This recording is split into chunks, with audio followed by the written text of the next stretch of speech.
குறித்து, ஜபத்தின் வல்லமை குறித்து நாம் என்ன பண்றோம், தொடர்ந்து நாம் பார்த்து கொண்டு வருகிறோம். ஜபம் தேவனுடைய இருதயத்தை கரையப்படுகிறதா இருக்கிறது. தேவனுடைய திட்டங்களை மாற்றக்கூடியதா இருக்கிறது. நாம் ஜெபிக்காமல் தேவன் இந்த பூமியிலே எதையும் செய்வதில்லை என்பதை நாம் அறிந்திருக்கிறோம். மனிதர்களாகிய நாம் இந்த பூமியை தேவன் மனிதனுக்கு கொடுத்திருக்கிறார். ஆகையினாலே இந்த பூமியிலே மனிதன் ஜெபம் பண்ண வேண்டும். இந்த பூமியில் இருந்து நாம் ஜெபிக்கும் போது பரலோகத்தில் இருக்க தேவன் நம்முடைய ஜபத்தை கேட்பார் என்று ஜபத்தை குறித்து, ஜபத்தின் வல்லமை குறித்து நாம் அதிகமாக வாசித்து வருகிறோம். இந்த நாட்களிலே அதிகமாக ஜப குறைவுகளை இந்த நாட்களில் நாம் பார்க்க முடிகிறது. சபைகளுக்குள்ளே ஜப வாழ்வு இன்னைக்கு அநேக இடங்களில் குறைந்திருக்கிறது. நீங்கள் ஜெபிக்கிற பிள்ளைகளாக மாறும்போது உங்களால் தேசம் மாற்றப்படும். ஆமென், அல்லேலூயா. ஜெபிக்கிற பிள்ளைகள் குடும்பங்களை மாற்ற முடியும். ஜெபிக்கிறவர் தேசங்களை மாற்ற முடியும். ஜெபிக்கிறவர் தான் சபையிலே ஒரு பெரிய எழுப்புதலை கொண்டு வர முடியும். பாருங்க, ஜெபிக்கிறவன் தேசத்தில் பெரிய அசைவுகளை கொண்டு வர முடியும். ஆமென், அல்லேலூயா. நம்முடைய வாழ்க்கையில ஜப குறைவு இருக்கிறதுனால தான் இன்னைக்கு நம்ம எல்லாரும் எதையும் செய்ய முடியல. நாம் விரும்புகிறோம், ஆண்டவரிடத்திலே பெற விரும்புகிறோம். ஆனால் ஜெபிக்காமலே எதையும் ஆண்டவர் செய்ய போவதில்லை என்பதை நாம் அறியலையே. என் நாமத்தினால பிதாவிடத்தில் கேளுங்கள் என்று சொன்னாரே. நாம் கேட்காமலேயே ஆண்டவர் எதையும் கொடுக்கணும்னு நாம் நினைக்கிறோம். ஆனா வேதம் சொல்லுவது கேளுங்கள் என்று சொல்லி, வேதம் நமக்கு ஒரு வரமுறையை வைத்திருக்கிறது. நீங்கள் கேட்காமல் எதையும் பெற முடியாது. நீங்கள் கேட்டு, நீங்கள் ஜெபித்து ஆண்டவரிடத்திலே நன்மை பெற முடியும். ஆமென், அல்லேலூயா. இஸ்ரவேலின் தேவனாய் கர்த்தரை நோக்கி யாபேஸ் ஜெபித்த போது அவன் எல்லைகளை கர்த்தர் விரிவாக்கினார். ஆமென். தீங்கு அவனை தொடவில்லை, துஷ்டன் அவனை தொடவில்லை. அவனுடைய வாழ்க்கை கசப்பு நிறைந்ததா இருந்தது. அவன் தாய் அவனை பெற்றெடுக்கும் போது அவன் ஒரு சாப மகனாக பார்த்தார். ஆனால் யாபேசுடைய வாழ்க்கை விரிவாகவில்லை. யாபேசின் வாழ்க்கையிலே துக்கங்கள் இருந்தது. யாபேசின் வாழ்க்கையிலே தீமை இருந்தது. ஆனால் யாபேஸ் இஸ்ரவேலின் தேவனாகிய கர்த்தரை நோக்கி ஜெபித்தான். கர்த்தர் யாபேசின் ஜெபத்தை கேட்டார். அல்லேலூயா. இஸ்ரவேலின் தேவனாகிய கர்த்தர் யாபேசின் ஜெபத்தை கேட்டார். உன்னுடைய ஜெபத்தை ஆண்டவர் கேட்கிறவரா இருக்கிறார். நாம் ஜெபிக்காமல் தேவன் இந்த பூமியில் எதையும் செய்வதில்லை என்பதை நீங்க அறிந்து கொள்ளுங்கள். ஜெபம் ரொம்ப அவசியம். நீங்க தேவனிடத்திலே பேசுவதற்கு ஜெபம் மிகவும் அவசியமா இருக்கிறது. நீங்கள் ஒவ்வொரு நாளும் ஆண்டவரிடத்தில் ஜெபம் பண்ணுங்கள். வேத வசனத்தை வைத்து நீங்கள் ஜெபம் பண்ணுங்கள். வார்த்தை வைத்து ஜெபம் பண்ணுங்கள். ஆண்டவர் உங்களை ஆசீர்வதிப்பார். அல்லேலூயா. எனக்கு தெரிஞ்ச ஒரு தேவ மனிதன், அவர் சாட்சி முல்லர் என்கிற ஒரு தேவ மனிதனை குறித்து எனக்கு நல்லா தெரியும். அவரை குறித்து சில சாட்சிகளை நாம் தெரிந்து கொள்ளணும்னு நான் நினைக்கிறேன். அவரை குறித்து சாட்சிகள் நமக்கு முக்கியமா இருக்குது. பாருங்க, அவருடைய வாழ்க்கையில இந்திய தேசத்தில் மாத்திரமல்ல பல தேசங்களுக்கும் பல ஆயிரக்கணக்கான மக்களுக்கும் ஆசீர்வாதமா இருந்தவர்கள் ஜெபம் பண்ணினவர்கள் மாத்திரமே. அல்லேலூயா. ஜெபித்தவர்கள் தான் தேசத்துக்கு ஆசீர்வாதமா இருந்தாங்க. சார்ஜ் முல்லர் கிட்டத்தட்ட 50,000 ஜெபத்துக்கு அவருக்கு பதில் வந்தது என்று அவருடைய வாழ்க்கையை குறித்து சொல்லுகிறார். 50,000 ஜெபத்துக்கு மேல் அவர் செய்திருக்கிறார். ஜெபம் வீரர் அந்த மனிதன் ஜெபம் பண்ணி இருக்கிறார். எத்தனை ஆண்டுகள் நீங்க நினைக்கிறீங்க பாருங்க. எத்தனை வருஷ கணக்காக அவர் ஜெபம் பண்ணி இருக்கிறார் பாருங்க. அவர் ஒவ்வொரு ஜெபத்தையும் எழுதி தான் ஜெபம் பண்றார். 50,000 தான் நீங்க நினைச்சீங்கன்னா ஏதோ கண்பு சும்மா வாயில வந்தது சொல்லல. அவர் எழுதி ஜெபம் பண்ணுகிறார். உங்களுடைய ஜெபத்துக்கு என்னைக்கு நீங்க ஜெபம் பண்றீங்க அதுக்கு டேட்டா போட்டு எழுதணும். ஜெபத்துக்கு பதில் வந்த டேட்டை எழுதணும். அப்பதான் அதுதான் விசுவாசம். நீங்க ஜெபிக்கிறதுக்கு எந்த நாள்ல ஜெபிக்கிறதுன்னு தெரியல, எந்த நாள்ல பதில் வருதுன்னு தெரியல. சில பேருக்கு அதான் பாருங்க பிரச்சனையே. ஜெபம் பண்ணுவதும் போகும்போது நம்ம என்ன பண்ணணும், ஜெபத்தின் டேட்டை போட்டு எழுதுங்க. இந்த நாள் இந்த காரியத்துக்காக நான் ஜெபம் பண்ணினேன், கர்த்தர் இந்த காரியத்தை இந்த நாட்களிலே, இந்த வருஷத்திலே, இந்த நாளிலே, இந்த டைம்லயே எனக்கு பதில் கொடுத்தாங்க என்று எழுதுங்க. நீங்க சின்ன பிள்ளையா இருக்கும் போது நீங்க கர்த்தருடைய சத்தத்தை கேட்டு நீங்க என்ன பண்ணீங்க, அதன்படி நீங்க செய்யுங்க. உங்க வாழ்க்கை ஜெப வாழ்க்கையில பெரிய ஆசீர்வாதத்தை நன்மையை உண்டாக்கும். நீங்க ஜெபம் பண்ணுங்க. அந்த டேட்டை என்னைக்கு நீங்க ஜெபம் பண்றீங்களோ அந்த டேட் என்ன பண்ணுங்க, எழுதி வைங்க. எழுதி வச்சு நீங்க என்ன பண்ணுங்க, ஜெபம் பண்ணுங்க. 50,000 ஜெபங்களுக்கு தேவன் பதில் கொடுத்தார். அதில் 30,000 ஜெபங்கள் 24 மணி நேரத்தில் அவருக்கு பதில் வந்தது. 30,000 ஜெபங்களுக்கு 24 மணி நேரம்னா 24 மணி நேரத்துக்குள்ள, ஒவ்வொரு நாள் அவர் ஜெபிக்கிற ஜெபங்களுக்கு 24 மணி நேரத்துக்குள்ள அவர் ஜெபத்துக்கு பதில் வந்தது. பதில் வராமல் போகல. கர்த்தர் அப்படியா அந்த தேவ மனுஷனை ஆசீர்வதித்தார். அல்லேலூயா. தன்னுடைய தேவைக்காக எந்த மனுஷனிடத்திலும் அந்த தேவ மனுஷன் போய் நின்னதே கிடையாது. தன்னுடைய தேவைக்காக எந்த மனுஷனிடத்திலும் போய் என்ன பண்ணல, அவர் நிற்கவே இல்லை. காரணம் என்ன?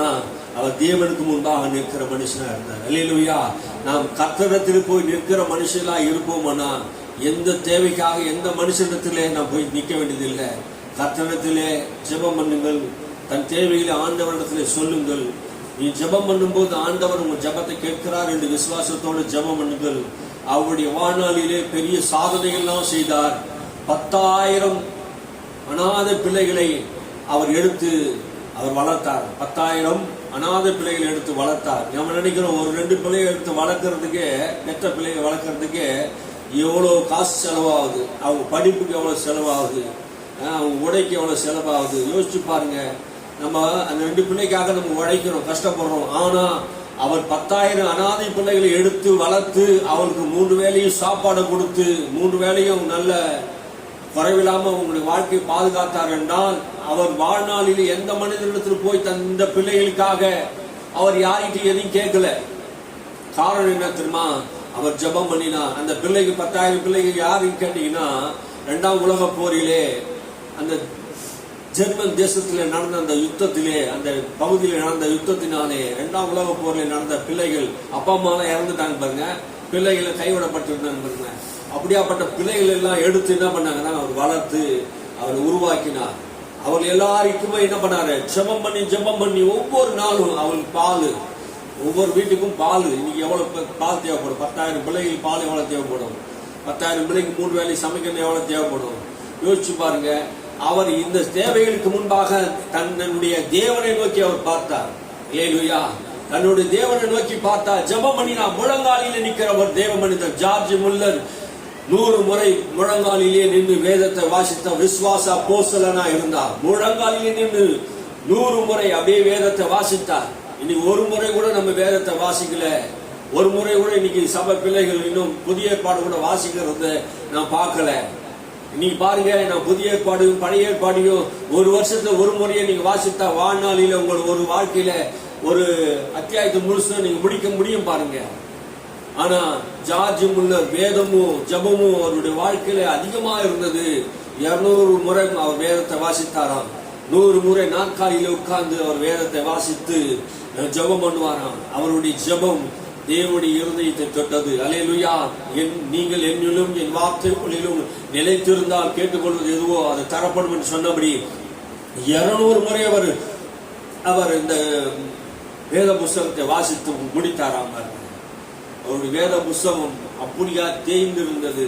ஆமென். அல்லேலூயா. வேதத்தை அவ்வளவாய் அவர் நேசித்தார். அல்லேலூயா. வேதத்தை நேசித்தார், தேவனை அவர் நேசிக்கிறவராய் இருக்கிறார். ஆமென். அல்லேலூயா.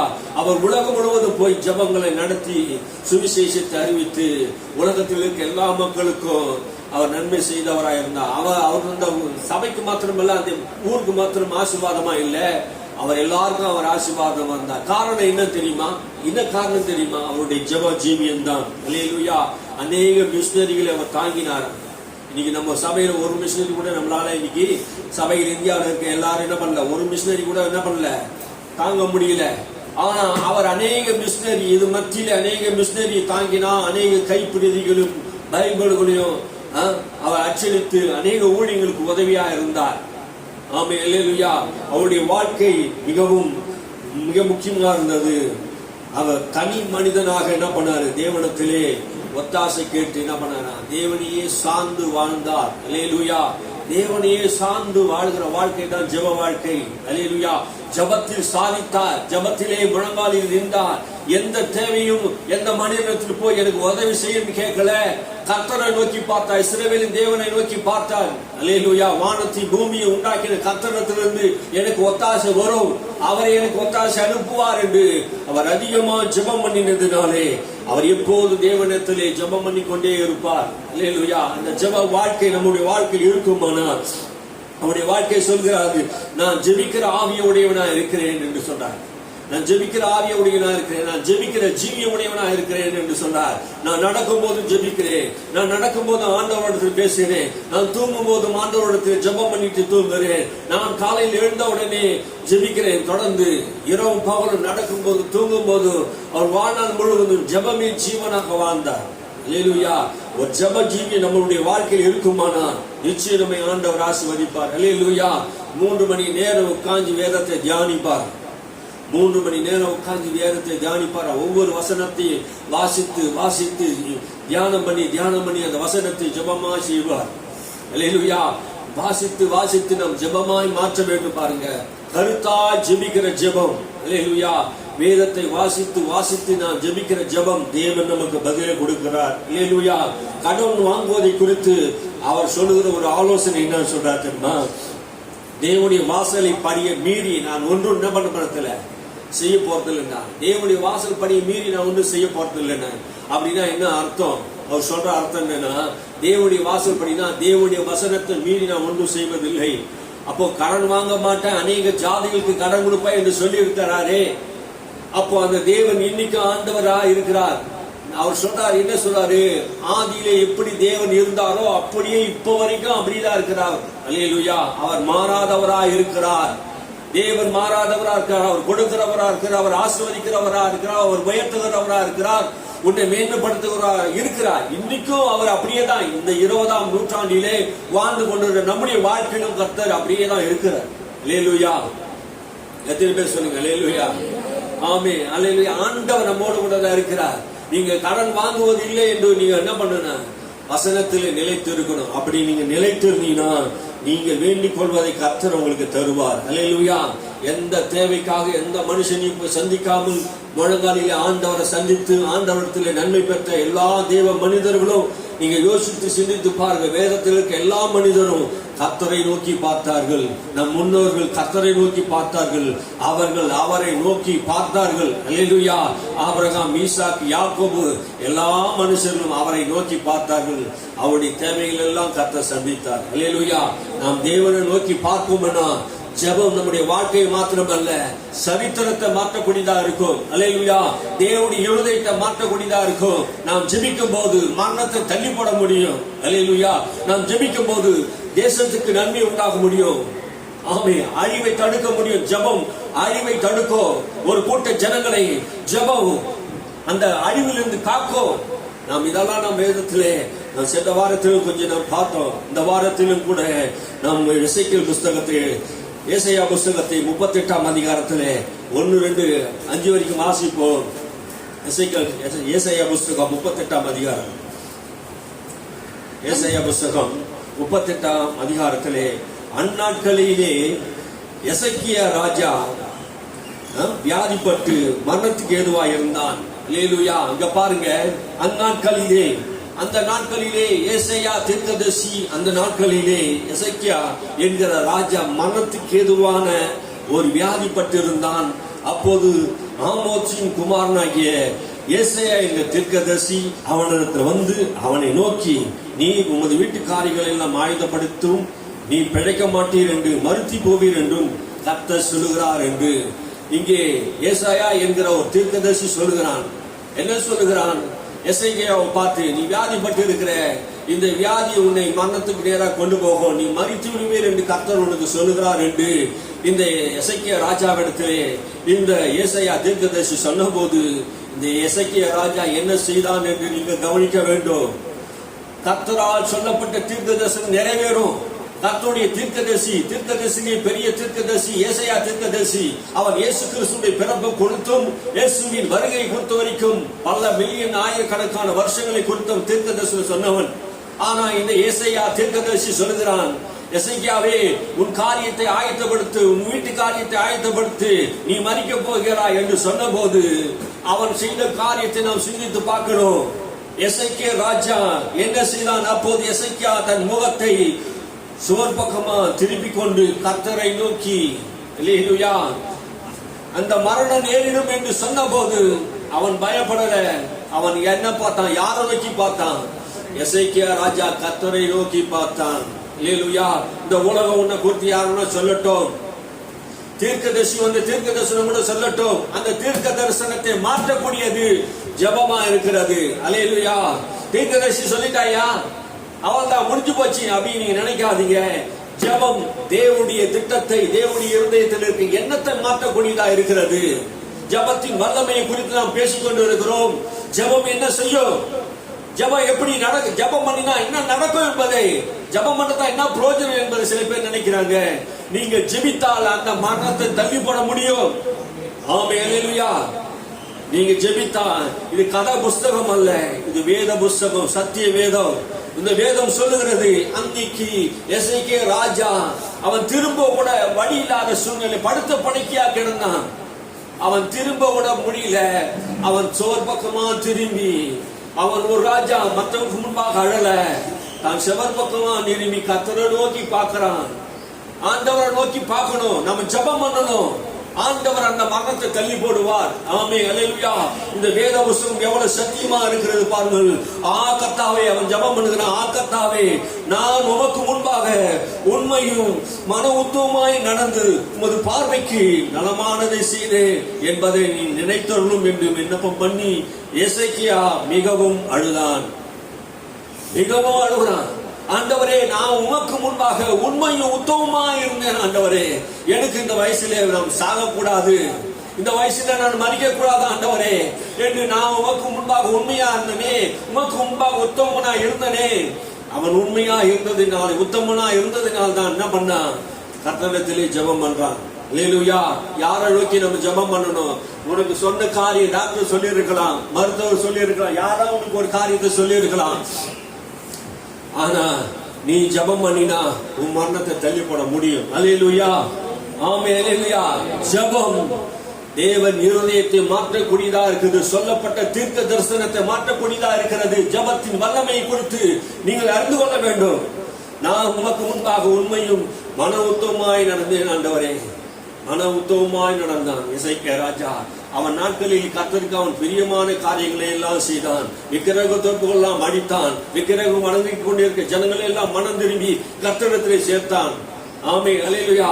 அவன் கர்த்தருக்கு உண்மையா இருந்தபடினாலே எசேக்கியா ராஜா அழுது ஜெபம் பண்ணின போது கர்த்தர் அவனுடைய கண்ணீரை கண்டார். அல்லேலூயா. அவன் சத்தத்தை கேட்டார். நம்முடைய ஆண்டவர் எசேக்கியா ராஜாவின் சத்தத்தை கேட்டார்.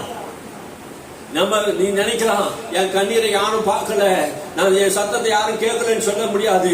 கர்த்தரை நோக்கி நீ ஜெபம் பண்ணினா கர்த்தர் உன் விண்ணப்பத்தை கேட்பார். அல்லேலூயா. 1000 மைலுக்கு அப்புறம் இருக்கிறது பரலோகம்.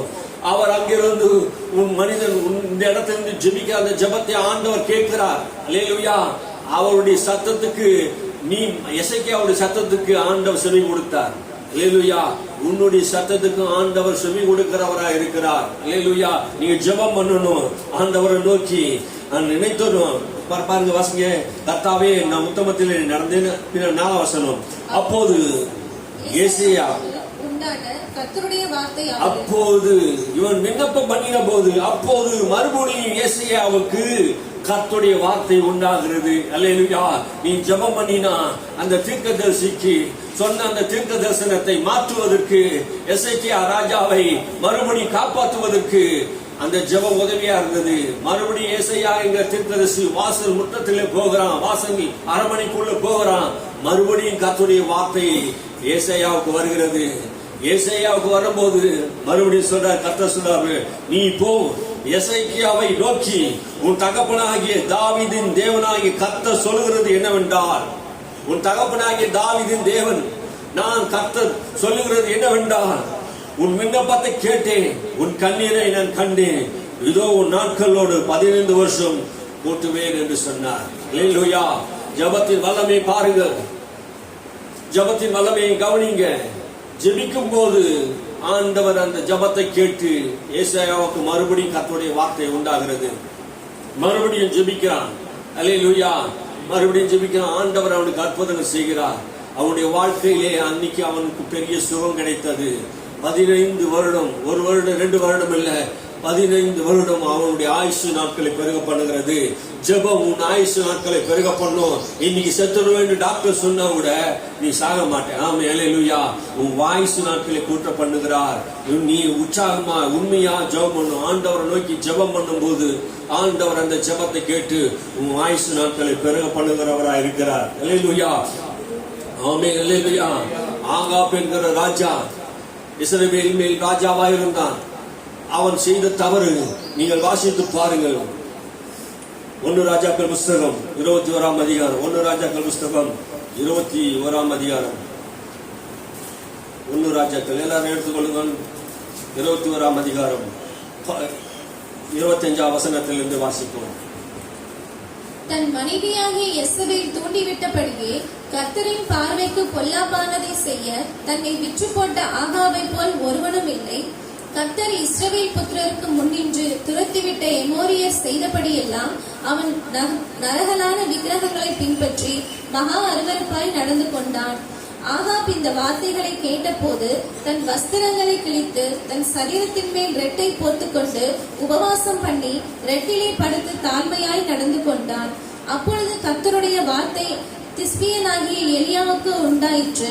அவர், ஆகாப் எனக்கு முன்பாக தன்னை தாழ்த்தினதை கண்டாயா? அவன் எனக்கு முன்பாக தன்னை தாழ்த்துகிறபடியால் நான் அவன் நாட்களில் அந்த பொல்லாப்பை வரப்பண்ணாமல் அவன் குமாரன் நாட்களில் அதை அவன் வீட்டின் மேல் வரப்பண்ணுவேன் என்றார். இங்கே சொல்லப்படுகிற ஏசாயா 1 ராஜாக்கள் 21ஆம் அதிகாரத்தில் சொல்லப்படுகிற காரியம் என்ன என்றால், ஆகாப் என்கிற ராஜா இஸ்ரவேல் மேல் ராஜாவாய் இருந்தபோது அவன் தன்னுடைய மனைவியாகிய யெசபேல் என்கிற ஒரு அரசி, யெசபேல் என்றால் அவர் ஒரு பொல்லாத ஒரு மனுஷியா இருந்தான். அவர் பேலியாளின் மக்களாய் இருந்தார்கள். தேவனை அறியாமல் பாகாலையும் விக்கிரகங்களையும் தொழுது கொண்டிருந்த ஜனங்களாய் இருந்தார்கள். அவன் தன்னுடைய மனைவியின் சொல்லை கேட்டு கர்த்தருடைய பார்வைக்கு பொல்லாப்பானதை செய்தான். அவன் செய்த காரியத்தை குறித்து இந்த எலியா என்கிற தீர்க்கதரிசி அவரிடத்துல வந்து அவன் என்ன பண்ணுவான், அவனும் அவன் குடும்பமும் செத்து போய்விடும் என்று சொன்னபோது இந்த திஸ்பியனாகிய எலியா சொன்ன அந்த வார்த்தையை கேட்டு இந்த ஆகாப் என்ன செய்தான், கர்த்தருக்கு முன்பாக தன்னை தாழ்த்தி ஜெபம் பண்ணினான், உபவாசித்து ஜெபம் பண்ணினான். ஆமென், அல்லேலூயா. இவன் கர்த்தருக்கு விரோதமாக பாவம் செய்த ஒரு மனிதன். அவன் தன் மனைவியின் சொல்லை கேட்டான். மனைவியின் சொல்லு, யெசபேல் ஒரு பொல்லாத ஒரு வேசித்தனம் உள்ள ஆவி உள்ளவள். இந்த யெசபேல் தேவனுக்கு விரோதமாக எப்போது செய்து கொண்டிருக்கிறவள். இந்த யெசபேல் அருவருப்பான காரியத்தை செய்து கொண்டிருக்கிறவளா இருந்தபடினாலே இவ அந்நிய தேசத்து பெண். இந்த இஸ்ரவேல் ராஜா அந்நிய பெண்ணை திருமணம் செய்ததினாலே கர்த்தருக்கு விரோதமாகவும் கர்த்தருடைய தீர்க்கதரிசிகளுக்கு விரோதமாகவும் கர்த்தருடைய சமூகத்துக்கு விரோதமாக பொல்லாப்பான காரியங்கள் எப்போது செய்து கொண்டிருந்தார். அவனுக்கு மனைவியானதினாலே இவன் இஸ்ரவேலின் தேவனை வணங்கி கொண்டிருந்த ராஜா. ஆனால் அவனுடைய மனைவி அவனை கர்த்தருடைய பார்வைக்கு பொல்லாப்பானதை செய்யும்படியாக அவனை இருதயத்தை தூண்டி விட்டுக் கொண்டே இருந்தார். இன்னைக்கு மனைவிகள், நல்ல மனைவிகள் கர்த்தர் அவர்களும் ஈவு என்று வேதம் சொல்லுகிறது. பாருங்க, இது இங்கே நடந்து மாத்திரமல்ல, ஆதி ஆகமத்திலிருந்தே சில காரியங்கள் நடக்குது. பாருங்க, ஆதி ஆகமத்திலே அந்த கனியை புசிக்க கூடாது என்று சொன்ன போது ஏவாள் அந்த கனியை புசித்தது மாத்திரமல்லாமல் தன் புருஷனுக்கு கொடுத்து அவனையும் பாவம் செய்ய வைத்தார். மனைவியானவள் நல்ல மனைவி, கர்த்தர் அவர்கள் ஈவு. இங்கே ஏதேன் தோட்டத்திலும் பாருங்க, இந்த ஏவாள் செய்த தவறு பாருங்க. தன் மனைவி என்ன பண்ணா, புருஷனுக்கு கொடுத்து அந்த புருஷனையும் சாக அடிக்கப்படுகிறார், அந்த தீமைக்கு உட்படுத்துகிறார். ஆமென். நீங்க யோசிச்சு பாருங்க, நீங்க ஜெபம் பண்ணுகிற பிள்ளைகளா இருக்கணும். ஆமென். தாய்மார்கள் எல்லாம் நல்லா ஜெபிக்கணும். புருஷன்மாருக்கு நல்ல ஆலோசனை கொடுக்கணும். ஆமென். நல்ல கெட்ட ஆலோசனை கொடுத்தா என்ன நடக்குது, இங்க அவன் சாகக்கூடிய சூழ்நிலை வந்துடுச்சு பாருங்க. கர்த்தருடைய வார்த்தை அவனுக்கு உண்டாகுது. ஆபிரகாம் ஒரு தவறு செய்தான். தன் மனைவி சொல்ல கேட்டு என்ன நடந்தது, கர்த்தர் ஆபிரகாமுக்கு பிள்ளை கொடுப்பேன்னு சொன்னாரு. ஆனா என்ன நடந்தது கவனிச்சு பாருங்க. ஆகார் என் வயிற்று என்ன இனிமேல் பிள்ளை பிறக்காது, எகிப்து தேசத்தில் அடிமையாக கொண்டு வந்த அந்த ஆகாரை நீ சேர்த்து கொண்டு அவன் மனைவியாக்கி அவளுக்கு நீ பிள்ளை பெற்றுக் கொள்ள என்று சொல்லி அவளுக்கு பிள்ளை பெற்று எடுத்தாங்க. நடந்த சம்பவம் என்ன நடந்தது, என்ன ஆகார் அவளுக்கு மன உளைச்சலாக இருந்தார். யாருக்கு, சாராளுக்கு. கர்த்தருடைய வார்த்தை கேட்காமல் ஆபிரகாம் என்ன செய்துட்டான், தன் மனைவியின் பேச்சை கேட்டான். இன்னைக்கு பொல்லாத சந்ததி பிறந்தது காரணம் என்ன, இஸ்மவேல் என்கிற ஒரு சந்ததி பிறந்ததுக்கு காரணம் என்ன, ஆபிரகாம் தன் மனைவியின் சொல்லை கேட்டான். கர்த்தருடைய சொல்லை கேட்காமல் மனைவியின் சொல்லை கேட்டதினாலே நடந்த சம்பவம், அவன் ஒரு பெரிய பொல்லாத துஷ்டனை இந்த உலகத்திலே பெற்றெடுக்க சூழ்நிலை வந்தது. நல்ல மனைவி கர்த்தர் அருள் ஈவு, நல்ல புத்திகளை ஜெபம் பண்ணி நல்ல புத்திகளை கணவன்மாருக்கு சொல்லணும். மாமே பொல்லாதவர்களா இருக்கிறாங்க. நீங்க பாருங்க, சில பேர் சில குடும்பங்களிலே ஏன் பிரிவினை உண்டாகுதுன்னா, மனைவி நல்ல மனைவியா அமையணும். ஆமே, அல்லேலூயா. நல்ல மனைவி அமைச்சா அந்த வீடு கட்டப்படும். பொல்லாத மனைவி வந்து அந்த வீடு இடிக்கப்படும். அந்த வீடை இடிச்சிடும், பிரிவினை உண்டாயிடும். பொல்லாத மனைவின்னு சொல்ல கேட்க கூடாதுன்னு சொல்லல, ஆனா நல்ல ஜெபிக்கிற மனைவியா இருக்கணும், வேதத்தை வாசிக்கிற மனைவியா, நற்குணசாலியா இருக்கணும். அவங்க சொல்ல கேட்கணும். எல்லாம் சொல்லி நம்ம என்ன பண்ணக்கூடாது, கேட்க கூடாது. பாருங்க, புதிய ஏற்பாட்டு காலத்திலும் மனைவின்னு சொல்ல கேட்டான் சப்பீரால் அண்ணாள். அவங்க என்ன பண்ண, ரெண்டு பேரும் இணைந்தே கர்த்தருடைய சமூகத்துல வந்து பொய்யை சொல்லும்படியாக துணிகரமான ஆவி உள்ளவங்களா இருந்தாங்க. பொய் சொல்லுகிற ஒரு ஆவி, கர்த்தருடைய சொல்ல கேட்க மாட்டேன்னு சொன்னாங்க. அப்போ மனைவியின் பேச்சை கேட்டாங்க. நடந்தது, ஆகாப்புக்கு மரணம் நேரிட சூழ்நிலை வந்தது. நாளைக்கு இந்த நாள்ல உங்களுக்கு என்ன நடக்க போகுது என்பது எல்லாம் வேதத்தை சொல்லி இருக்குது. பாருங்க, அன்னைக்கு அப்போஸ்தலர் அதிகாரம் 5ஆம் அதிகாரத்தை நீங்க வாசித்து பாத்தீங்கன்னா அங்க தெரியும். அவர் கர்த்தருக்கு விரோதமாய் பொய் சொல்லும்படியாக தன் இருதயத்தை என்ன பண்ணாங்க, சாத்தானுக்கு ஒப்பு கொடுத்தாங்க. சாத்தானுக்கு ஒப்பு கொடுத்ததுனாலே அண்ணாலும் செத்து போனா, சப்பீராலும் செத்து போயிட்டாங்க. பொய் சொல்றது ஆவி. குடும்பங்களுக்குள்ளே கணவன் மனைவிக்குள்ளே பொய் சொல்லக்கூடாது, உண்மையை நாம் பேசணும். நாம அல்லேலூயா. சபையில என்ன பண்ணணும், உண்மையை பேசணும், உண்மையை பேசணும். கர்த்தருடைய வார்த்தை எது நம்ம என்ன பண்ணக்கூடாது, மீறக்கூடாது. இந்த ஆகாப்பு என்ன செய்தான், எசபேல் தூண்டி விட்டபடினாலே கர்த்தருடைய பார்வைக்கு பொல்லாப்பானதை செய்தான். தான் விட்டு போட்டான். மனைவி என்ன பண்ணான், விட்டு போட்டுட்டான். ஆகாப்பை போல ஒருவனும் இல்லை, ஆகாப்பை போல ஒருத்தனும் கூட இல்லை அப்படின்னு சொல்லிட்டு சொல்றாரு. என்ன நடக்குதுண்டா, ஏன் இந்த காரியத்தை செய்தால், இந்த ஆகாப்பு என்ன தவறு செய்தான் என்றால், நீங்கள் முதலாம் அதிகாரத்திலிருந்து முதலாம் வசனத்திலிருந்து வாசி, 21 முதலாம் வசனத்திலிருந்து வாசித்து பார்த்தீங்கன்னா அங்கே வாசிங்க. இவைகளுக்கு பின்பு அவன் இஸ்ரவேலாகிய நாபோத்துக்கு இஸ்ரவேலிலே சமாரியாவின் ராஜாவாகிய ஆகாபின் அரண்மனை அண்டையிலே ஒரு திராட்சை தோட்டம் இருந்தது. இங்கே நடக்கிற சம்பவம் என்னன்னா, ஆகாப் என்கிற ராஜா ஒரு பெரிய ராஜாவா இருந்ததினாலே, அந்த இஸ்ரவேல் தேசத்துக்கு ராஜாவா இருந்தபடினாலே, அவன் அரண்மனை தோட்டத்துக்கு பக்கத்திலே நோபோத் என்கிற ஒரு மனுஷனுடைய தோட்டம், திராட்சை தோட்டம் இருந்தது. அந்த தோட்டம் அவன் பக்கத்தில் இருந்தபடினாலே இந்த தோட்டத்தை அந்த ராஜா ஆசைப்பட்டு இந்த நோபோத் என்கிறவனிடத்துல போய், இந்த தோட்டத்தை எனக்கு நீ தந்துடு, இந்த தோட்டம் எனக்கு வேணும், என் மாளிகைக்கு பக்கத்தில் இருந்தபடினா இந்த தோட்டத்தை எனக்கு நீ தரணும் அப்படின்னு கேட்ட போது அவன் என்ன சொன்னான், நான் உனக்கு இதை விட நல்ல தோட்டத்தை அந்த ராஜா சொல்றான், ஆகாப் ராஜா சொல்றான், இதை விட நான் நல்ல தோட்டத்தை உனக்கு தரேன், அப்படி நல்ல தோட்டத்தை தரேன். அப்படி உங்களுக்கு வேண்டாம் என்று சொன்னா அதனுடைய கிரயத்தை எவ்வளவு கிரயமோ எவ்வளவு பணமோ சொல்லு, அதை நான் என்ன பண்றேன், உனக்கு நான் தந்துடுறேன் அப்படின்னு சொன்ன போது அந்த நோபத் சொல்றான், இது கர்த்தர் எங்களுக்கு கொடுத்த சுதந்திரம், இதை நான் என்ன பண்ண மாட்டேன், யாருக்கும் விற்க மாட்டேன் என்று அவன் சொன்னான். அப்படி யாருக்கு நான் விற்க மாட்டேன் என்று சொன்ன போது, இவன் இஸ்ரவேலின் ராஜாவாச்சே, அவன் எவ்வளவு பேசி பார்த்தும் அவன் முடியாது என்று சொல்லிவிட்டான் அந்த நோபத். அப்படி சொன்ன போது இவன் என்ன பண்ணான், இஸ்ரவேலின் ராஜா, நீ வாசிச்சு பாருங்க, நோபத் ஆகாப்பை நோக்கி, நான் பிதாக்கள் வாசிங்க 3. நாபோத் ஆகாபை நோக்கி, நான் என் பிதாக்களின் சுதந்திரத்தை உமக்கு கொடாதபடி கர்த்தர் என்னை காப்பாராக. என்னுடைய பிதாக்கள் கொடுத்த அந்த சுதந்திரம், அந்த பிதாக்கள் கொடுத்தா இந்த 12 கோத்திரத்துக்கும் கானான் தேசத்தை கொடுத்தாங்க பத்தியா, அந்த தேசம் அவங்களுக்கு கொடுக்கப்பட்டது, பிதாக்களுக்கு கொடுக்கப்பட்ட தேசம். அந்த தேசத்தை நான் என்ன பண்ணணும், எனக்கு கொடுக்கப்பட்ட சுதந்திரம், சொத்து, அந்த எல்லைக்குரிய யாரும் என்ன பண்ணக்கூடாது, மாற்றக்கூடாது. ஆகினாலே நான் என்ன பண்ண மாட்டேன், எங்கள் அப்பா எங்க தாத்தா முற்பிதாக்கள் கொடுத்த சொத்து நான் என்ன பண்ண மாட்டேன், விற்க மாட்டேன். கர்த்தர் என்னை பாதுகாப்பாராக, ராஜா கைக்கு பாதுகாப்பாராக அங்கேயே சொல்றான். அப்போது தன் பிதாக்களின் சுதந்திரத்தை உமக்கு கொடேன் என்று இஸ்ரவேலாகிய நாபோத் தன்னோட சொன்ன வார்த்தைக்காக ஆகாப் சலிப்புடன் சினமுமாய் தன் வீட்டிற்கு வந்து போஜனம் பண்ணாமல் தன் கட்டிலின் மேல் படுத்து தன் முகத்தை திருப்பிக் கொண்டிருந்தான். அவன் சலித்து போய்விட்டான். ஒரு ராஜா தன்னுடைய பிரதிநிதி கிட்ட போய் கேட்கிறான், அந்த இடத்தை எனக்கு தரமாட்டேன் என்று சொன்ன போது அவன் முகம் சலித்து போய்விட்டது. அவன் முகத்திலே எந்த ஒரு சந்தோஷம் இல்லை.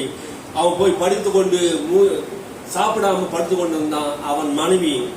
அப்போது அவன் மனைவி எசபேல் அவனிடத்தில் வந்து, நீ போஜனம் பண்ணாதபடிக்கும் உம்முடைய மனம் சலிப்பினால் இருக்கிறது என்ன என்று அவனை கேட்டார்.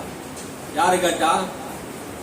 அவன் மனைவி எசபேல் வந்து கேட்கிறா, ஏன் நீ சலித்து போற, ஏன் சாப்பிட மாட்டேன்ற, ஏன் மூஞ்சி இப்படி இருக்குது அப்படின்னு வந்து கேட்கிறா. அப்போது அவன் சொல்றான், நடந்த சம்பவத்தை எல்லாம் சொல்றான். இந்த நாபோத் என்ன பண்ணிட்டான், நான் போய் தோட்டத்தை கேட்டேன், அந்த நாபோத் என்ன பண்ணான், எனக்கு தரமாட்டேன்னு சொல்லிட்டான். அப்படி சொன்ன போது வாசிங்க, அப்போது அவனை பார்த்து, நான் யெஸ்ரேலாகிய நாபோத்தோடே பேசி, உன் திராட்சை தோட்டத்தை எனக்கு விலை கிரயமாய் கொடு, அல்லது உனக்கு ராசியானால் அதற்கு பதிலாக வேறே திராட்சை தோட்டத்தை உனக்கு தருவேன் என்றேன். அதற்கு அவன், என் திராட்சை தோட்டத்தை உமக்கு கொடுக்க மாட்டேன் என்று சொன்னான் என்றான். அப்போது அவன் மனைவி யெசபேல் அவனை நோக்கி, அவன் தரமாட்டேன்னு சொன்ன போது, இதுக்காயா நீ அழுகுற? நீ இஸ்ரவேலின் ராஜாவாக இருந்த இந்த சின்ன விஷயத்துக்கு நீ அழுது கொண்டு இருக்கிற? அப்போது அவன் மனைவி யெசபேல் அவனை நோக்கி, நீ இப்போது இஸ்ரவேல் மேல் ராஜ்யபாரம் பண்ணுகிறீர் அல்லவா? நீ இப்போது இஸ்ரவேல் மேலே ராஜா தானே? உங்களுக்கு அதிகாரம் இல்லையா? அதிகாரம் என்ன பண்ணலாம்? யாரையும் அடிச்சு பிடிங்கணும், எந்த நிலத்தையும் ஒண்ணு என்ன பண்ணலாம்? அரசாங்கத்தை சொத்து போல எடுத்துக்க முடியும். அப்போ சொல்றா பாரு, நீ எழுந்து போஜனம் பண்ணி மனமகிழ்ச்சியாரும் இஸ்ரவேலாகிய நாபோத்துடைய திராட்சை தோட்டத்தை நான் உனக்கு கொடுப்பேன் என்று சொன்னார். இந்த ராஜாவுடைய மனைவி, இந்த ராணி யாரு? யெசபேல். கர்த்தருக்கு விரோதமாக பாவம் செய்கிறவள், தீமையான எண்ணங்களை தூண்டி விடுகிறார், அரசியல் சாணிக்கியத்தை ஒருத்தரை கொலை செய்வதற்காக திட்டம் போட்டு கொடுக்கிறார். இப்ப என்ன நடக்குதுன்றா, அந்த திட்டம் போடுறா. என்ன திட்டம் போடுறா? இந்த யெசபேல் என்கிற ஆவி திட்டம் போட்டு சில காரியங்களை செய்வார். யெசபேல் என்கிற ஆவி அது ஒரு பொல்லாத ஆவி. அந்த யெசபேல் என்ன திட்டம் பண்றா பாருங்க, அந்த நிருபத்தில் வாசிங்க. அப்போ அவன் ஆகாபின் பெயரால் நிரூபங்களை எழுதி அவன் முத்திரையை அவைகளுக்கு போட்டு அந்த நிரூபங்களை நாபோத் இருக்கும் பட்டணத்தில் அவனோட குடியிருக்கிற மூப்பரிடத்திற்கும் பெரியோரிடத்திற்கும் அனுப்பினாள். பாருங்க, இந்த யெசபேல் என்கிறவர் ஒரு திட்டம் போடுறா. அந்த நிலத்தை வாங்குவதற்கு நாபோத்தை அந்த திட்டம் போட்டு வாங்குவதற்கு என்ன செய்யணும் அப்படின்னா, நாபோத்தை கொலை செய்யணும் என்று திட்டம் போடுறா. அப்போது என்ன பண்ற, ஆகாப்பு ஒரு நிருபத்தை எழுதுவது போல இந்த யெசபேல் ஒரு நிருபத்தை பட்டணத்திலே, நாபோத் இருக்கிற அந்த பட்டணத்திலே என்ன பண்றான், ஒரு நிருபத்தை எழுதி அனுப்புறான். அந்த பட்டணத்திலே அது வாசிக்கப்படுகிறது.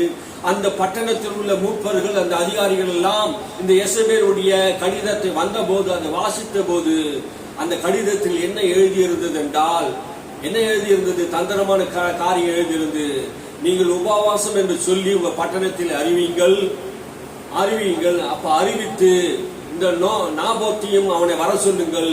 அப்போது 2 பேரை நீங்க என்ன பண்ணுங்க, பொய் சாட்சி சொல்லுவதற்காக 2 பேரை தேர்ந்தெடுங்க.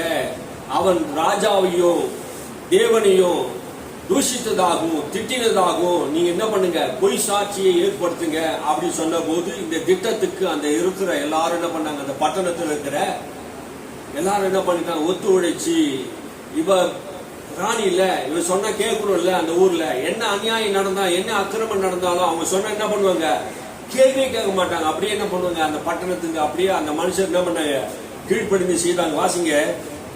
தேவனையும் ராஜாவையும் தூஷித்தாய் என்று அவன் மேல் சாட்சி சொல்லுகிற வேலையாளின் மக்களாகிய 2 பேரை அவனுக்கு எதிராக நிறுத்தி அவனை வெளியே கொண்டு போய் அவன் சாகும்படி அவனுக்கு கல்லெறியுங்கள் என்று எழுதினாள்.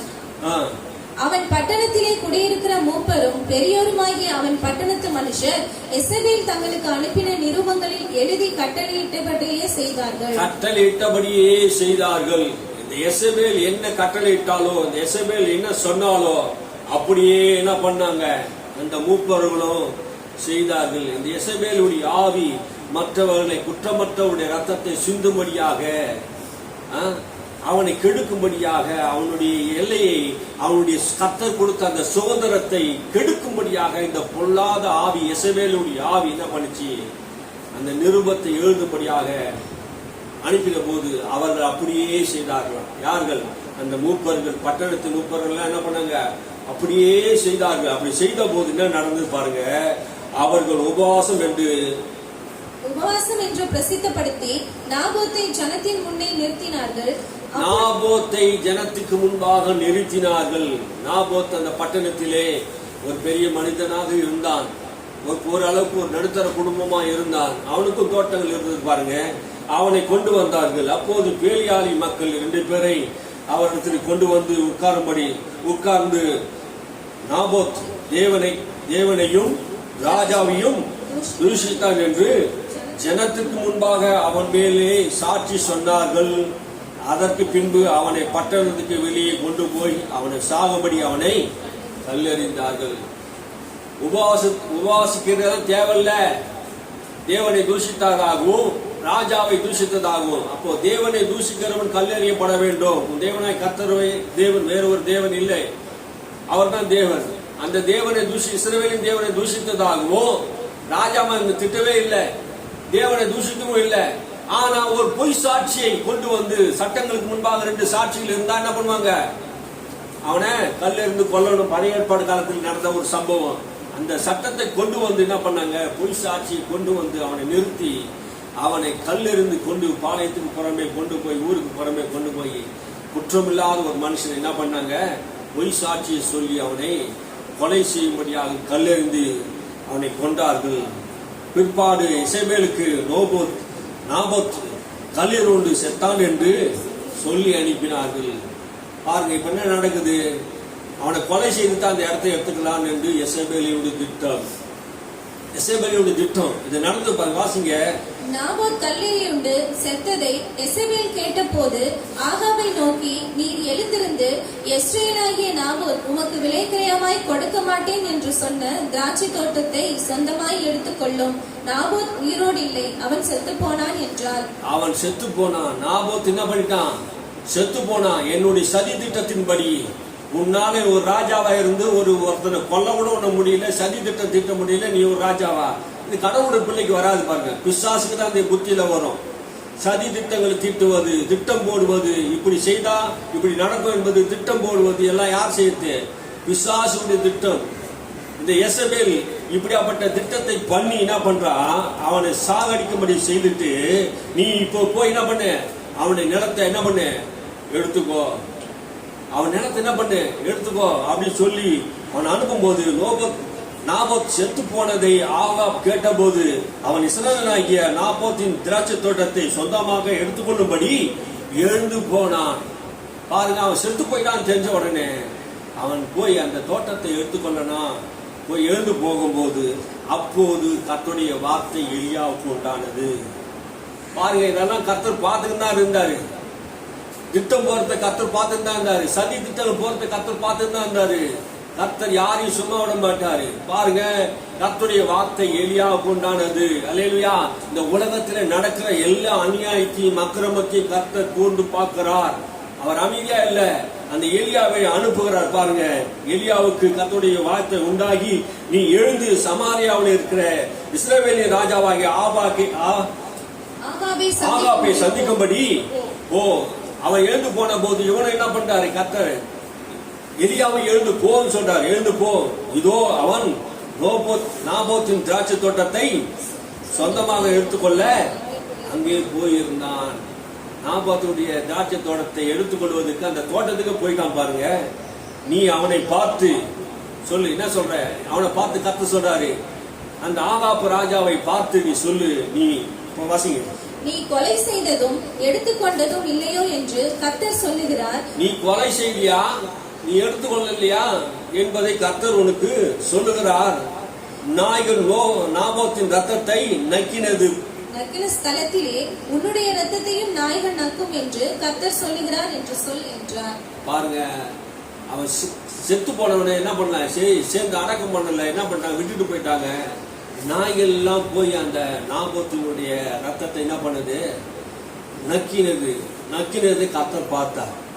அப்போ தெருவில் அனாதை விடப்பட்ட ஒரு சரீரம் எப்படி இருக்கும், அந்த ரத்தம் கடந்த கல் எரிஞ்சிச்சா அச்சா எப்படி இருக்கும், ரத்தம் ஓடி தான் இருக்கும். அந்த ரத்தத்தை கொண்டு நாபாத்தினுடைய ரத்தத்தை நாய்கள் நக்கினது போல, வாசிங்க, உன்னுடைய ரத்தத்தையும் நாய்கள் நக்கும் என்று கர்த்தர் சொல்லுகிறார். உன்னுடைய ரத்தத்தையும் நாய்கள் நக்கும் என்று கர்த்தர் சொல்லுகிறார் என்று எலியா அந்த ஆகாப்பை நோக்கி சொன்ன போது அந்த ஆகாப்புக்கு ரொம்ப கோபம் வந்துச்சு. ரொம்ப கோபம். இந்த ராஜா இல்ல, தான் செய்த தப்பு என்ன பண்ணக்கூடாது, சொல்லக்கூடாதுல்ல. பாருங்க, வாசிங்க. அப்போது ஆகாப் எலியாவை நோக்கி, என் பகைஞனே, என்னை கண்டுபிடித்தாயா என்றான். அதற்கு அவன், கண்டுபிடித்தேன், கர்த்தரின் பார்வைக்கு பொல்லாப்பானதை செய்ய நீ உன்னை விற்று போட்டாய். ஆமா, பாருங்க. அப்போது எலியாவை நோக்கி எலியாவை நோக்கி அவன் சொல்றான், ஆகாப்பு, என் பகைஞனே, என்னை கண்டுபிடித்தாயோ, என் பகைஞனே. அப்போ எலியா என்ன நினைக்கிறாங்க, கர்த்தருடைய வார்த்தையை சொன்னான். இவன் என்ன சொன்னான், இவனாவா வந்து சொல்றான், கர்த்தருடைய வார்த்தையை சொல்றான். எலியாவுக்கு தெரியுமா என்ன, கர்த்தர் சொல்லி அனுப்புகிறார். ஆமே, கர்த்தருடைய வார்த்தை எலியாவுக்கு உண்டாகிறது. இவன் என்ன நினைச்சான்? அந்த ஆகாப் ராஜா என்ன நினைச்சான்? என் பகஞ்சனே என்றான், எனக்கு எதிராளியே, எனக்கு எப்போது நீ என்ன பண்ற? தீமை செய்து கொண்டே இருக்கிற. செய்தது யார் தீமை? திட்டம் போட்டது யாரு? அவனும் மனைவி திட்டம் போட்டு அவனை குற்றமில்லாத ரத்தத்தை என்ன பண்ணாங்க? சிந்த வச்சு பாவத்தை செய்து கொலை செய்து அவன் திராட்சை தோட்டத்தை எழுதுறதுக்கு திட்டம் பண்ணிட்டாங்க. அது பொய் சாட்சி எல்லாம் உருவாக்கிட்டாங்க. இதெல்லாம் செய்தது யாரு? யெசபேல். அவன் மனைவின்னு சொல்ல இவன் என்ன பண்ணான்? கேட்டான், நீ என்னன்னா பண்ணிக்கமா, எனக்கு அந்த தோட்டம் வேணும்னு சொன்ன போது அவன் மனைவி என்ன பண்ணிட்டா? திட்டம் போட்டு அவனை கொலை செய்து விட்டா.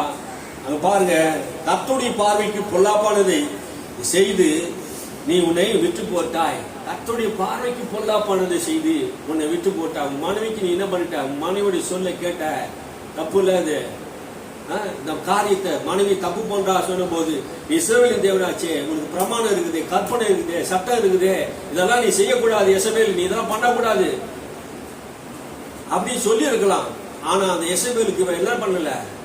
எந்த காரியத்தையும் சொல்லல. அவன் மனைவிக்கு எந்த புத்திமதியும் சொல்லல.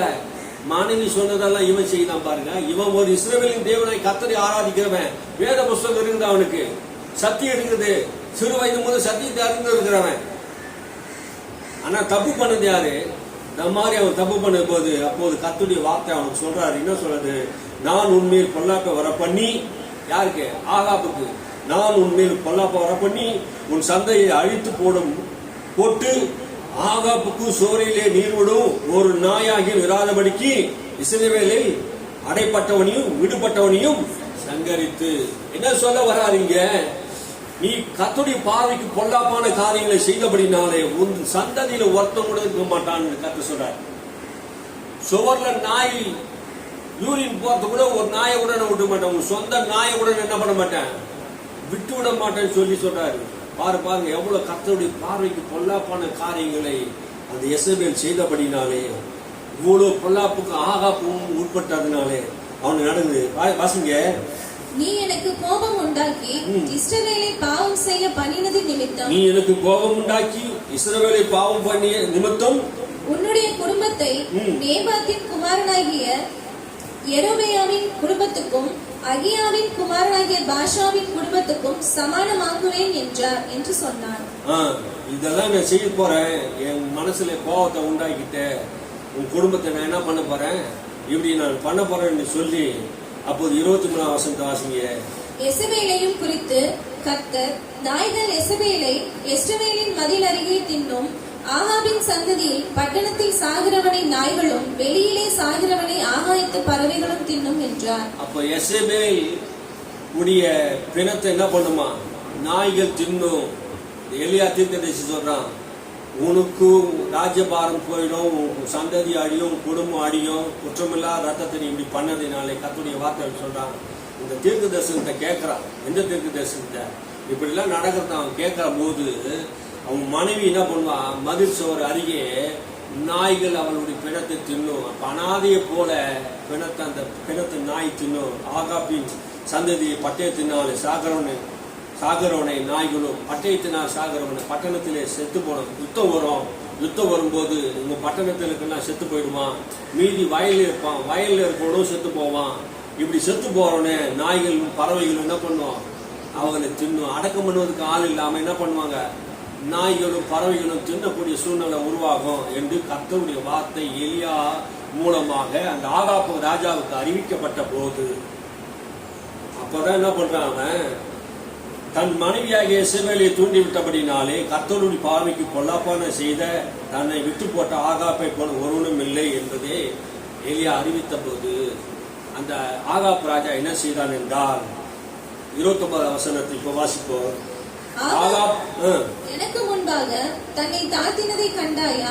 அவன் எனக்கு முன்பாக தன்னை தாழ்த்துகிறபடியினால் நான் அவன் நாட்களில் அந்த பொல்லாப்பை வரப்பண்ணாமல் அவன் குமாரன் நாட்களில் அதை அவன் வீட்டின் மேல் வரப்பண்ணுவேன் என்றார். இந்த ஆகாப் இஸ்ரவேலின் தேவனாகிய கர்த்தருக்கு முன்பாக தன்னை தாழ்த்தி உபவாசம் பண்ணி ஜெபம் பண்ணின போது கர்த்தர் சொல்றாரு, எலியா ஆகாப் ராஜாவை கவனிச்சியா? அவன் எனக்கு முன்பாக தாழ்மையாக உபவாசம் பண்ணி ஜெபம் பண்ணினதை மனம் திரும்பினதை நான் அறிந்திருக்கிறேன். ஆகையினாலே ஆகாப்புக்கு நான் செய்ய வேண்டிய என்று சொன்ன தீமையை அவனுடைய மகன் நான் உடைய நாட்களிலே நான் என்ன பண்ணுவேன், அதை நான் செய்வேன் என்று கர்த்தர் சொன்னார். பாருங்க, ஒரு உபவாச ஜெபம். இவ்வளவு பொல்லாப்பு செய்தான், அநியாயம் செய்தான், அக்கிரமம் செய்தான், அவன் மனைவியுடைய பேச்சை கேட்டுன்னு ஒரு குற்றம் இல்லாத மனுஷனுடைய ரத்தத்தை சிந்த வைத்தான். இப்படிதான் பண்ணிட்ட உடனே ஆனா மறுபடியும் என்ன பண்றான், கர்த்தரிடத்துல அந்த சொல்ல கேட்டு, தீர்க்கதரிசியுடைய சொல்ல கேட்டு என்ன பண்றான், உபவாசம் பண்ணி ஜெபம் பண்ணி அவன் ஜெபம் பண்ணதுனால என்ன நடந்தது, கர்த்தர் அந்த நாட்களில் அவனுக்கு பொல்லாப்பு செய்யல. தீமை செய்தவனுக்கும் தன்னை தாழ்த்தின போது தேவன் என்ன பண்ண போறது இல்ல, பொல்லாப்பு செய்ய மாட்டார். அல்லேலூயா.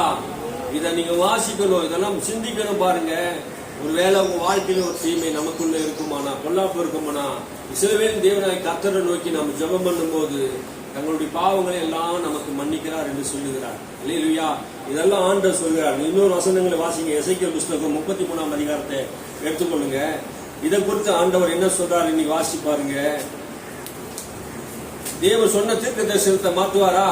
மாற்றாரு. பாருங்க எப்படி மாத்துறாருன்னு பாருங்க. எசேக்கியேல் புஸ்தகத்தை வாசிங்க. 33ஆம் அதிகாரம். எசேக்கியேல் 33ஆம் அதிகாரத்துல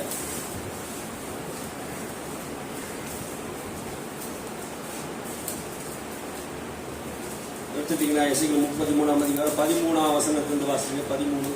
பிழைக்கவே பிழைப்பாய் என்று நான் நீதிமானுக்கு சொல்லும் போது அவன் தன் நீதியை நம்பி அநியாயம் செய்தால் அவனுடைய நீதியில் ஒன்றும் நிலைக்கப்படுவதில்லை. அவன் செய்த தன் அநியாயத்திலே சாவான். பின்னும் சாகவே சாவாய் என்று நான் துன்மார்க்கனுக்கு சொல்லும் போது அவன் தன் பாவத்தை விட்டு திரும்பி நியாயமும் நீதியும் செய்து துன்மார்க்கன் தான் வாங்கின அடைமானத்தையும் தான் கொள்ளையிட்ட பொருளையும் திருப்பி கொடுத்துவிட்டு அநியாயம் செய்யாதபடி ஜீவ பிரமாணங்களில் நடந்தால் அவன் சாகாமல் பிழைக்கவே பிழைப்பான். அவன் செய்த அவனுடைய எல்லா பாவங்களும் அவனுக்கு விரோதமாக நினைக்கப்படுவதில்லை. அவன் நியாயமும் நீதியும் செய்தான், பிழைக்கவே பிழைப்பான் என்று சொல்லு. பாருங்க, அவன் சாகவே சாவாய் என்று துன்மார்க்கன் சொல்லும் போது அவன் பாவத்தை விட்டு திரும்பி நியாயமும் நீதியும் செய்தால், நியாயம் பாவம் செய்துட்டான் ஒருத்தன். பழைய ஏற்பாட்டு காலத்துல அவன் பாவம் செய்துட்டான், அவனை சாகவே சாவாய் என்று கர்த்தர் சொல்லிட்டா கூட அவன் என்ன பண்ணணும், உபவாசம் பண்ணி தன்னை தாழ்த்தி ஜெபம் பண்ணிட்டா என்ன பண்ணுவாரான், கர்த்தர் தன்னை அவனை தாழ்த்தி நிமித்தம் அந்த பாவத்தை என்ன பண்ணுவாரான், மன்னித்து அவனை ஏற்றுக்கொள்வார்.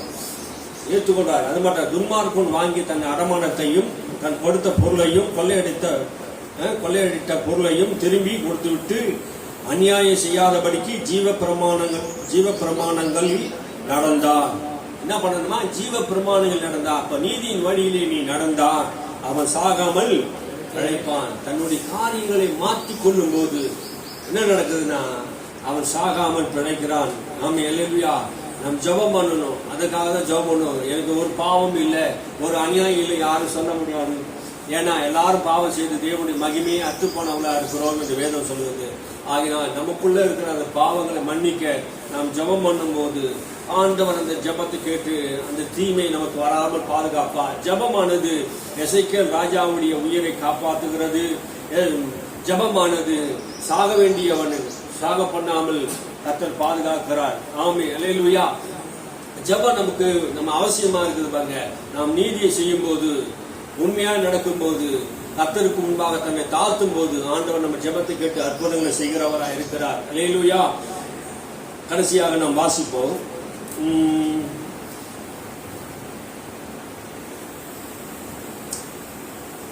தன்னை தாழ்த்த வேண்டும் என்று வேதம் சொல்லுகிறது. பாருங்க, தாழ்த்தணும்.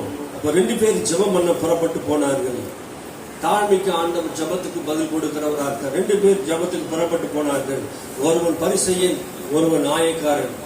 லூக்கா எழுதின புஸ்தகம் 18ஆம் அதிகாரத்துல 10ஆம் வசனத்திலிருந்து நீங்க வாசித்து பாருங்க. 18:10 நீங்க வாசித்து பாருங்க. தாழ்மைக்கு ஆண்டவர் பதில் கொடுக்கிறவரா இருக்கிறார். பாருங்க, 18:10. 2 மனுஷர் ஜெபம் பண்ணும்படி தேவாலயத்துக்கு போனார்கள். ஒருவன் பரிசேயன், மற்றவன் ஆயக்காரன். பரிசேயன் நின்று, தேவனே, நான் பரிகாரர், அநியாயக்காரர், விபச்சாரக்காரர் ஆகிய மற்ற மனுஷரை போலவும் இந்த ஆயக்காரனை போலவும் இராததினால் உம்மை ஸ்தோத்தரிக்கிறேன். வாரத்தில் 2 தரம் உபவாசிக்கிறேன்.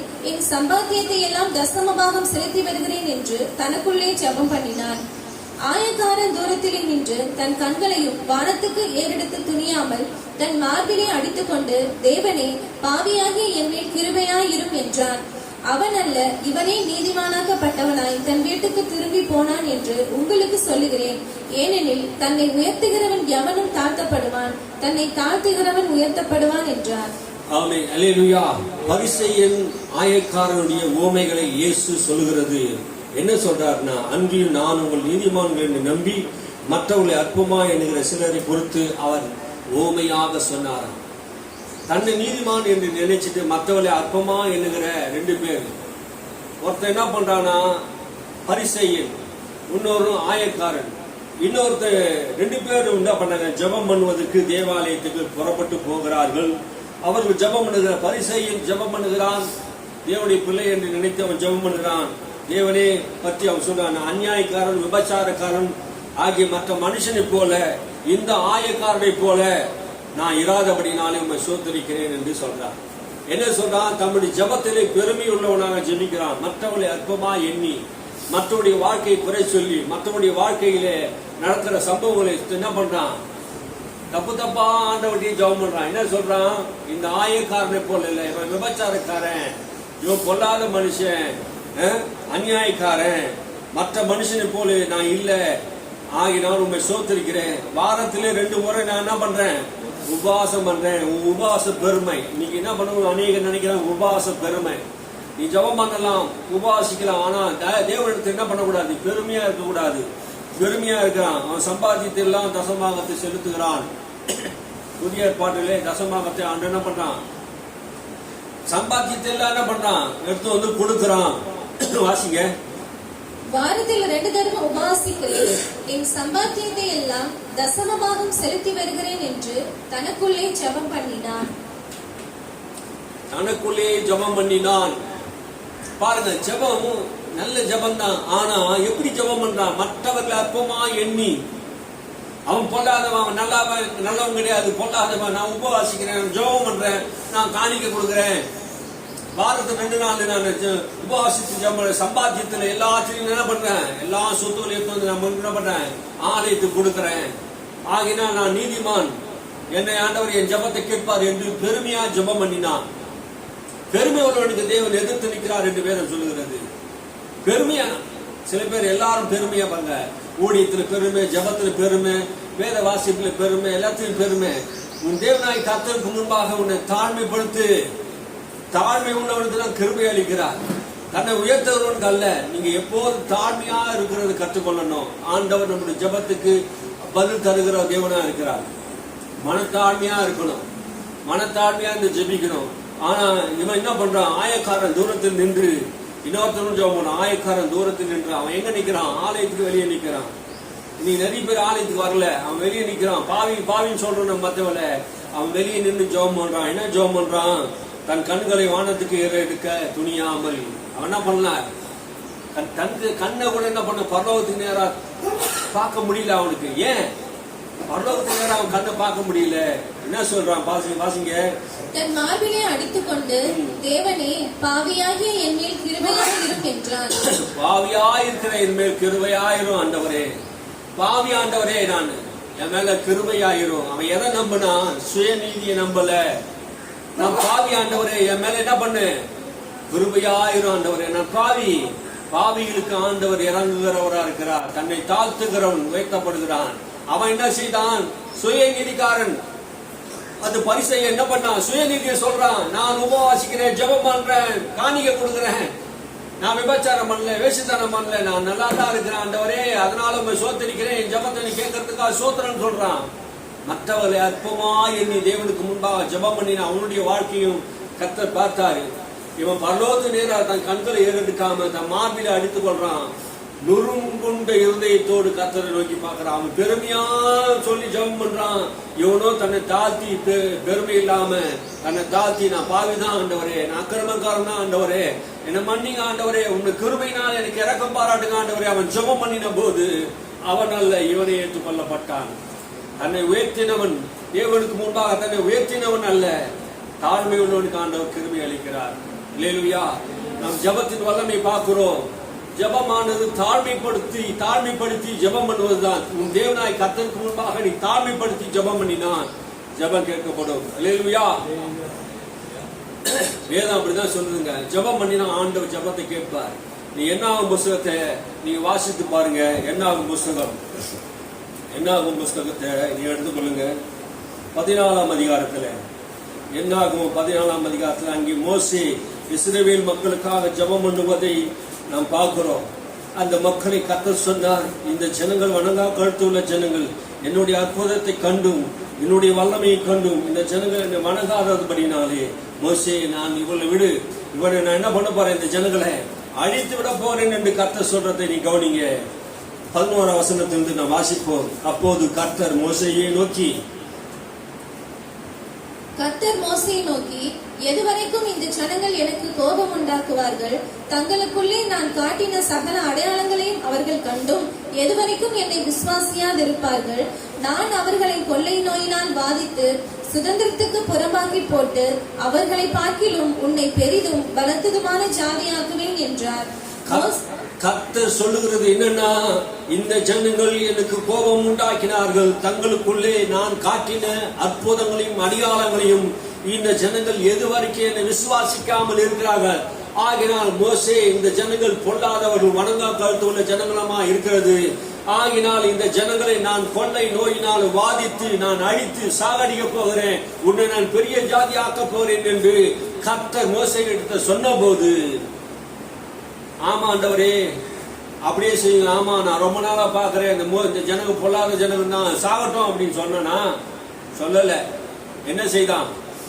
மோசேயுடைய ஜெபத்தை நாம் பார்க்கிறோம். என்ன செய்தான் பாருங்கள். அப்போது மோசே கர்த்தரை நோக்கி 13ஆம் வசனத்திலிருந்து வாசிப்போம். அப்போது மோசே கர்த்தரை நோக்கி, எகிப்தியர் இதை கேட்பார்கள், அவர்கள் நடுவிலிருந்து உம்முடைய வல்லமையினாலே இந்த ஜனங்களை கொண்டு வந்தீரே, கர்த்தராகிய நீர் இந்த ஜனங்களின் நடுவே இருக்கிறதையும் கர்த்தராகிய நீர் முகமுகமாய் தரிசனமாகிறதையும் உம்முடைய மேகம் இவர்கள் மேல் நிற்கிறதையும் பகலில் மேகத்தூணிலும் இரவில் அக்கினி தூணிலும் நீர் இவர்களுக்கு முன் செல்லுகிறதையும் கேட்டிருக்கிறார்கள். இந்த தேசத்தின் குடிகளுக்கும் சொல்லுவார்கள், ஒரே மனிதனை கொல்லுகிறது போல இந்த ஜனங்களை எல்லாம் நீர் கொள்வீரானால் அப்பொழுது உம்முடைய கீர்த்தியை கேட்டிருக்கும் புறஜாதியார் கர்த்தர் அந்த ஜனங்களுக்கு கொடுப்போம் என்று ஆணையிட்டிருந்த தேசத்திலே அவர்களை கொண்டு போய் கூடாதே போனபடியினால் அவர்கள் வனாந்திரத்திலே கொன்று போட்டார் என்பார்களே. ஆகையால் கர்த்தர் நீடிய சாந்தமும் மிகுந்த கிருபையும் உள்ளவர் என்றும் அக்கிரமத்தையும் மீறுதலையும் மன்னிக்கிறவர் என்றும் குற்றம் உள்ளவர்களை குற்றமற்றவர்களாக விடாமல் பிதாக்கள் செய்த அக்கிரமத்தை பிள்ளைகளிடத்தில் 3ஆம் 4ஆம் தலைமுறை மட்டும் விசாரிக்கிறவர் என்றும் நீர் சொல்லியிருக்கிறபடியே என் ஆண்டவருடைய வல்லமை பெரிதாய் விளங்குவதாக. உமது கிருபையினுடைய மகத்துவத்தின் படியையும் எகிப்தை விட்டது முதல் இந்நாள் வரைக்கும் இந்த ஜனங்களுக்கு மன்னித்து வந்ததின் படியையும் இந்த ஜனங்களின் அக்கிரமத்தை மன்னித்தருளும் என்றார். அப்பொழுது கர்த்தர், உன் வார்த்தையின்படியே மன்னித்தேன். பாருங்க, மோசே ஜெபம் பண்ணின போது கர்த்தர் சொன்னார், நான் செய்வேன் என்று சொன்ன அந்த தீங்கை நான் என்ன பண்ண மாட்டேன், அந்த ஜனங்களுக்கு நான் செய்ய மாட்டேன் என்று மோசே கர்த்தரிடத்திலே மன்றாடின போது என்ன சொன்னார் கர்த்தர்? இந்த ஜனங்களை நான் அழிக்க போகிறேன் என்று கர்த்தர் சொன்னார். அவர்கள் நோயினாலும் கொள்ளையினாலும் நான் அழிப்பேன் என்று சொன்ன போது மோசே பரிந்து பேசி ஒரு ஜெபம் பண்ணுகிறார். அப்போ இந்த ஜெபத்தை என்ன நடக்குதுன்னு கவனிச்சுங்க. கர்த்தர் சொல்றாரு, இந்த ஜனங்களை அழிக்க போறேன்னு சொன்ன போது, ஆனா மோசே விடல, அவன் மன்றாடுகிறான். என்ன மன்றாடுகிறான்? ஆகையா கர்த்தர் நீடிய சாந்தமும் கிருபை உள்ளவர் என்பதை, நான் அக்கிரமத்தை மீறுதல் எல்லாம் மன்னிக்கிறவர், குற்றமுள்ளவரை குற்றமற்றவர்களாக விடாமல் இருக்கிறவர் என்பதை நான் அறிவேன் ஆண்டவரே. நீ இரக்கம் உள்ளவர், கிருபை உள்ளவர், தய உள்ளவர் ஆண்டவரே. இந்த ஜனங்களை என்ன பண்ணுங்க, மன்னித்தருளும் ஆண்டவரே. எல்லாரையும் மன்னிங்க ஆண்டவரே. ஒரு மனுஷனை கொல்வது போல இந்த ஜனங்கள் எல்லாம் நீ கொல்லுகிறானால் அப்போது உங்களுடைய கீர்த்தி கெட்டு போயிருக்குமே.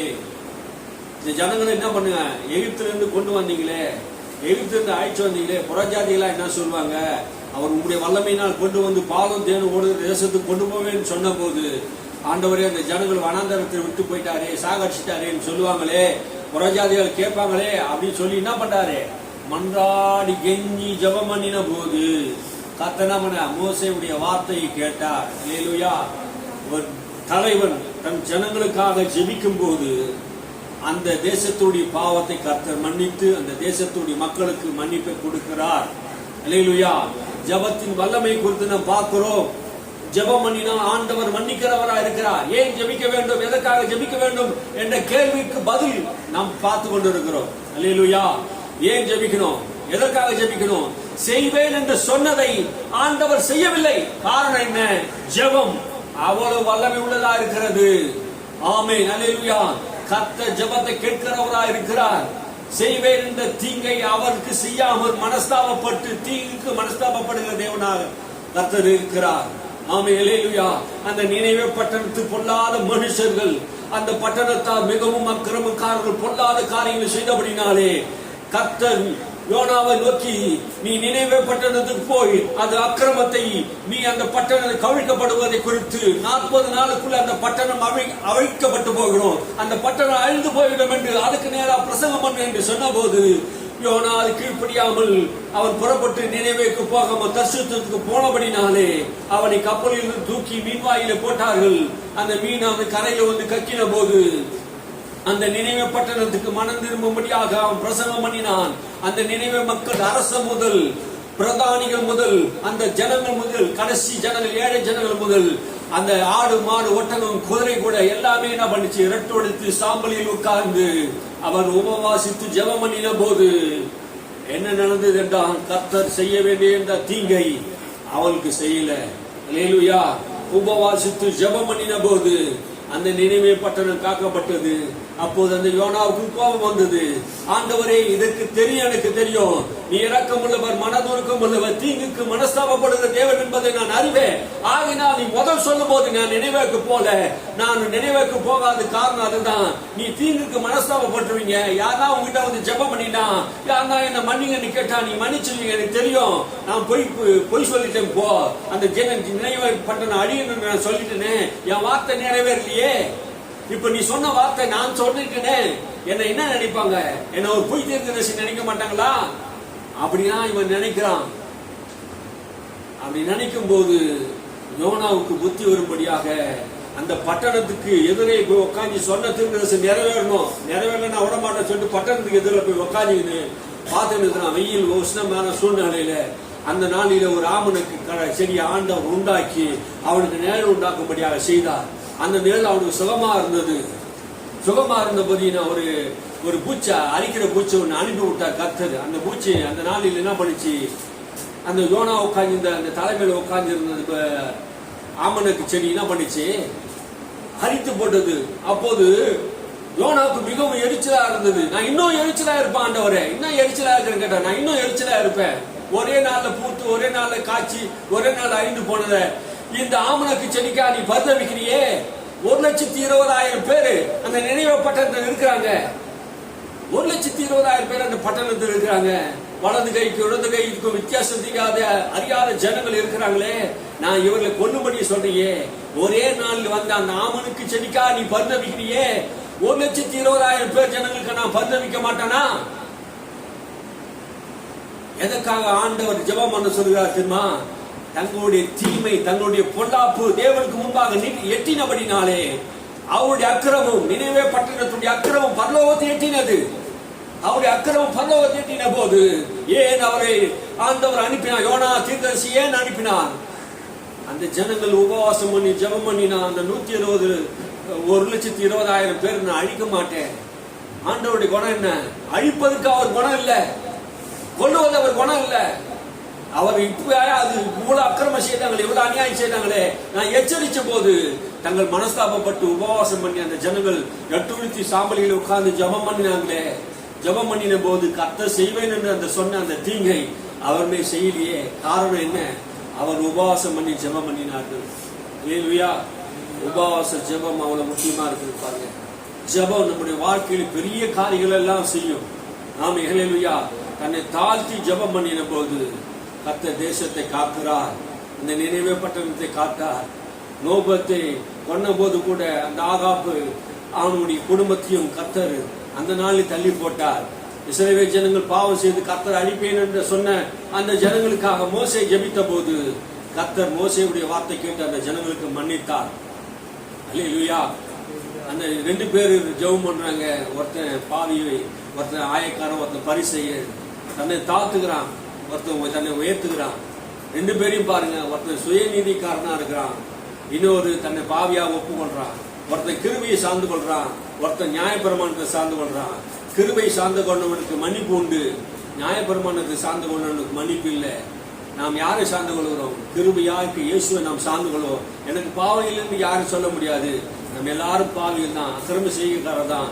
ஆண்டவருக்கு முன்பாக தன்னை தாழ்த்தி, நான் பாவியான மனுஷன் ஆண்டவர், எனக்கு உதவி செய்யுங்கள் என்று சொன்னா ஆண்டவர் நம்ம அக்கிரமங்கள் எல்லாம், பாவங்கள் எல்லாம் மன்னித்து, குற்றங்கள் எல்லாம் மன்னித்து நம்மை நீதிமான்களாக கர்த்தர் மாற்றுகிறார். அல்லேலூயா. ஜெபம் எல்லாத்துக்கும் உதவுது பாருங்க. ஜெபிக்கிற மனுஷன் கர்த்தருக்கு, தேசத்துக்கு ஆசீர்வாதமாக இருப்பார். இன்னைக்கு வாசித்த ஜெபம் பண்ணின அதே ஜெபத்தை என் ஜனங்கள் தங்களை தாழ்த்தி ஜெபம் பண்ணினான், தேசத்தில் நன்மையினான் சேமத்தை வர்ஷிக்க பண்ணுவேன். தன்னை தாழ்த்த வேண்டும். ஜெபம் என்பது தன்னை தாழ்த்தி ஜெபிக்க வேண்டும். எந்த மனுஷன் தன்னை தாழ்த்தி ஜெபிக்கிறானோ அவனுடைய ஜெபம் கேட்கப்படும். அல்லேலூயா. தன்னை தாழ்த்தணுங்க. ஜெபமானது எல்லா அற்புதங்களையும் அடையாளங்களையும் கொண்டு வருகிறதா இருக்கு. அதனால தான் அவனை ஜெபம் பண்ணு சொல்றோம். ஜெபத்தை குறித்து, வல்லமை குறித்து நம்ம அதிகமா படித்து கிட்டத்தட்ட 6 வாரம் நம்ம இதை குறித்து நம்ம என்ன பண்ணிருக்கோம், படிச்சிருக்கிறோம். 6 வாரம் நீங்க எவ்வளவு ஜெபம் பண்றீங்க என்பதை உங்க வீடுகளுக்கு போய் சிந்தித்து பாருங்க. ஜெபத்துக்கு முக்கியத்துவம் கொடுங்க. ஜெபம் பண்ணுங்கள், கர்த்தர் உங்களை ஆசீர்வதிப்பார். அல்லேலூயா. உங்க ஜெபம் ஏன் கேட்கப்படல என்பதை சிந்தித்து பாருங்கள். அக்கிரம சிந்தையோடு நாம் ஜெபிக்கும் போது ஆண்டவர் நம்ம ஜெபத்தை கேட்க மாட்டார். ஆமே. அல்லேலூயா. நம் அக்கிரம சிந்தையோடு ஜெபிக்கிற ஆட்கள் இல்ல, நல்ல சிந்தையோடு நாம் ஜெபிப்போம். நம் நல்ல இருதயத்தை கர்த்தர் தருவார். கர்த்தரை ஸ்தோத்திரிப்போம். ஸ்தோத்திரம்.